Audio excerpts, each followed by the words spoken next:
Today, into the Chroma DB series, we are going to see why exactly persistent client matters in Chroma DB. If you are a beginner in Chroma DB, you might have found some issue. If not, I'll show you what is the problem, and then you would be able to understand that why exactly persistent client matters, right?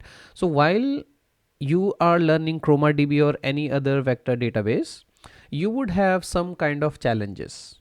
The challenges could be that why the data disappears when I am using a regular client, which simply means that you have created a Chroma DB into one of the code into .py file, and then you go to a new file, not .py file, into the another project, and you try to use the same vector database which you have created, and you are not able to access. Even if you just go and restart the terminal, or you just restart the VS Code, your data disappears. So why exactly that is happening? The second thing is, if I have to permanently fix this problem and I want my data or my vector database and everything whatever I have done to be persistence, how can I do that? And basically how I can share the persistence across the project even if I close my VS Code or even if I close my editor, right? And how do I make sure that the data is available into the multiple scripts? When I'm writing Chroma, when I'm using Chroma database, I would be using multiple different py files. So how do I make sure that the vector DB which is created in one script is available to the other scripts, right? So these are some of the problem which I was facing, and the answer to that is the persistent client. Today in this video we are going to discuss the same. Okay, in case you are coming to the video for the first time and you are absolutely new into this concept of Agentic, just to let you know that we have a full-fledged playlist where I am explaining all of this, and this video is the part of our vector database with Chroma DB, right? We have other videos also. You'll find the link into the description. Okay. Just a quick recap. In the previous one, we have already seen that Chroma DB is open source. It is a store embedding. You can use it for a lot of different purposes. The commonly used thing are LLMs, RPA, AI agents, and this is the official website. In case you want to know more, try chroma.com. Absolute beginner, you don't have any idea where to get started, feel free to refer to the previous video. Okay, now coming back to the question, why do I need the persistent client in Chroma DB? Okay, let's try to go back to VS Code. I'll try to do it practically. So in case if you are in front of the machine, please do open your Python editor and follow along with me, so that at the end we both have the same set of program. Okay, with that, let's go back to VS Code. Okay, so I am back to my VS Code, and this is the same solution, guys, which we have been working from the previous video. In case you don't have this solution, you can simply create a Chroma DB folder, create a virtual environment, and just install the Chroma DB. Okay, in case you are a beginner, just feel free to refer to the previous videos. Okay, now let's try to go to the topic that why exactly we need the persistent layer. And for that, let me just quickly first maybe increase the size of the terminal so it's visible. Okay, cool. So what I'm going to do is, into this one, I'll just go here and I'll create a new file. Okay, I'll call this file as create collection.py. Okay, so I have created a blank file where I'm saying that I want to create a new collection. Okay, and I'll simply copy paste a code in the interest of time, because we have already seen that in the previous video, that how exactly you create a new Chroma DB, right? So what I have done is I am just importing the Chroma DB. I'm calling a function which is client chromadb.client, and then I'm using to create a collection which is simply collection.client create collection. I'm calling the collection as vehicles, and I'm just adding a document and a simple thing and printing a statement that data added, right? So when I run this program, ideally what should happen, that it should create a collection called vehicles for me into this one, right? So I'll just save this. We have already discussed this, guys, into the previous one, so not spending much time here.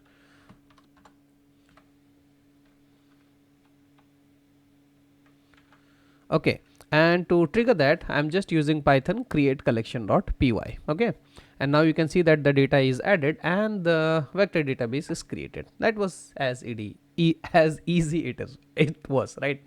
Now you're a developer and you created a new file.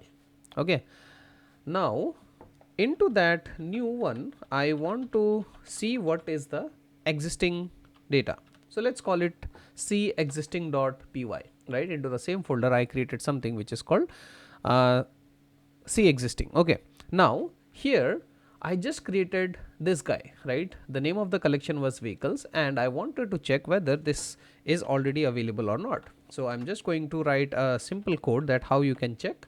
So you just say import Chroma DB, and then you make something which is called client. You initialize it by using Chroma DB dot client, right? And now to check whether a collection is already there or not, I'll just use something which is called collection, and then I'll simply say client, which we have just mentioned in the line number 3, client dot get collection. So that's the thing we can use, and into the double quotes, oh my bad, you just have to mention the collection name. I guess it was vehicles, right? And then if you are able to get it, just print the whatever you got from the collection, which is collection dot get, right? So this is my 4 lines of code which I'm just trying to run to see what is existing into that collection. Now we just created that, right, into the same code, into the same terminal. Now if I just try to run this other file, which is Python, and Python say existing.py, and there is an error. Let's try to go back here and you'll see that what exactly is happening. So when I say Python c existing.py, both of them are the same part of the program. I just created the vector database here, trying to invoke is into the same program, and I'm getting an error saying that this collection is not found. See, not found error, collection vehicle does not exist. Now why that is happening? That is happening because we have not made it persistent, right? In other words, when we simply say Chroma DB dot client, it stores the data into the memory, right? What happens when we close the Visual Studio Code or we go to the new editor? The data is actually lost. Now if I have to make the data persistence, I have to use something which is called Chroma DB dot persistent client, right? So now I hope you understand why exactly I need a persistent client. It will store the data onto the disk and not into the temporary memory or something, and the data is, so in simple words, Chroma DB dot client is a in memory. It is like a volatile bubble that pops out as soon as you closed. However, using the persistent client, it is actually getting stored into the folder, right? So this is the folder icon which I have just put, that you can understand that this is getting stored, right? So folder icon, just imagine that when you create a persistent client, you actually create a folder and that is getting stored. When you are using dot client, just think it like a bubble, right? You closed and it's pop out, the data is lost, right? So that's the reason we need a persistent client. Okay, so I hope you understand the concept, you understood the problem, and you are with me till this point. If that is the case, just maybe comment down that understood the requirement, so that I know that we are on the same page. And now let's try to go and implement the persistent client and see if the data is actually getting persisted or not. Okay, I'll wait for your comment and let's go back. Okay, so back to my Visual Studio Code. Okay, so into the create collection where we are creating the collection, let's try to work on the same code. Okay, so what I'll do is we say that import Chroma DB, that's the import, and then we say that client is equal to Chroma DB dot client, right? So this guy client is equal to Chroma DB dot client is creating that bubble. So I'll just go ahead and comment it, right? And now I'll just mention client is equal to Chroma DB dot, instead of client I just have to use this one, which is the persistent client.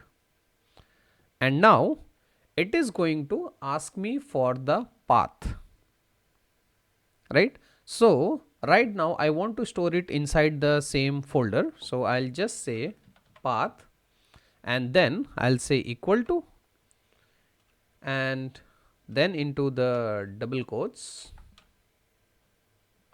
we just have to mention this dot slash score db. Okay, so now what is happening here? So I am saying that instead of saving the data into that bubble, let's go ahead and store the thing into the chroma underscore db, right? And this is a persistent client. Okay, now apart from that, everything else remains the same. We say collection, then this client, instead of the bubble, now we have a folder path, exactly the same stuff. Create collection, add a car, data is added, right? And to differentiate, let's say here and saved permanently.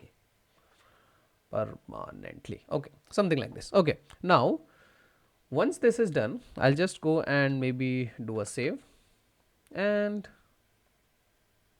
let's try to run this. Okay, into the terminal, I'll just say clear.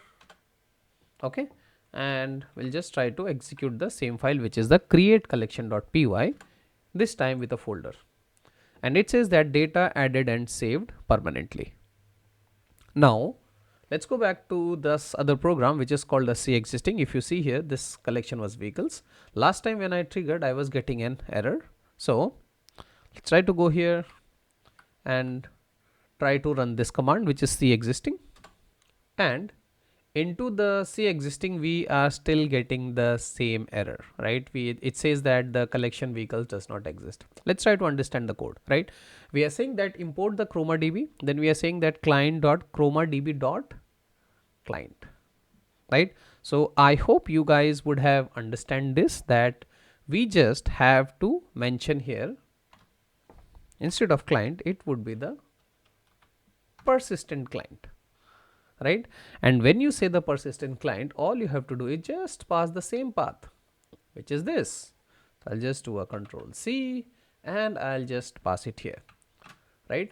And now when I say collection is equal to, everything remains exactly the same, and then we are just saying that collection.get, right? So the change not only happens when you are creating it, but it also happens when you are trying to see the existing collection. Instead of dot client, now we have to use the dot persistent client, as we have used while creating the collections. Okay, now let's try to save this again. I'll go to the terminal, clear it, try to run it again, and now you can see that it is actually able to get the data from this to this, right? Now let's do one more experiment. Okay, let's close the VS Code. The solution is Chroma DB. I'll close this, right? I have closed the VS Code. Let's try to open VS Code again.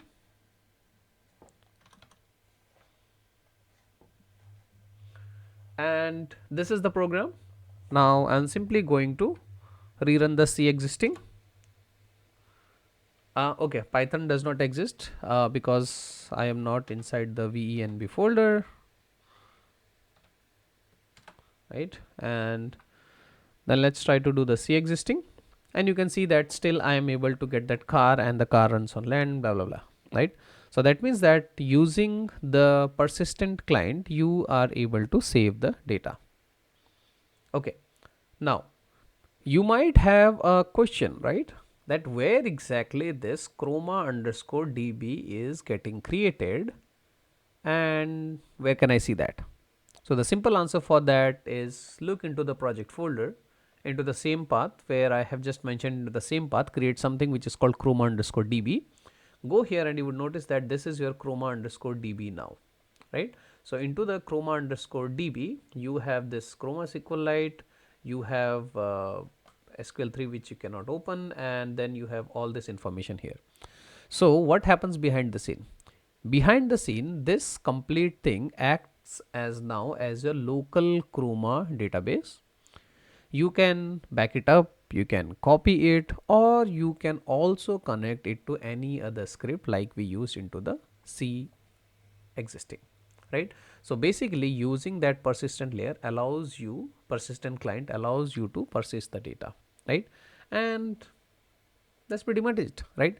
So I hope you guys were able to follow along, and you now are able to understand why exactly do we need persistent client. Any more questions, any more doubts, feel free to write in the comments, or you can also drop me an email as well, right? So with that, wrapping this video here, I hope this was insightful. If you like this content, make sure to subscribe to the channel, and see you in the next one.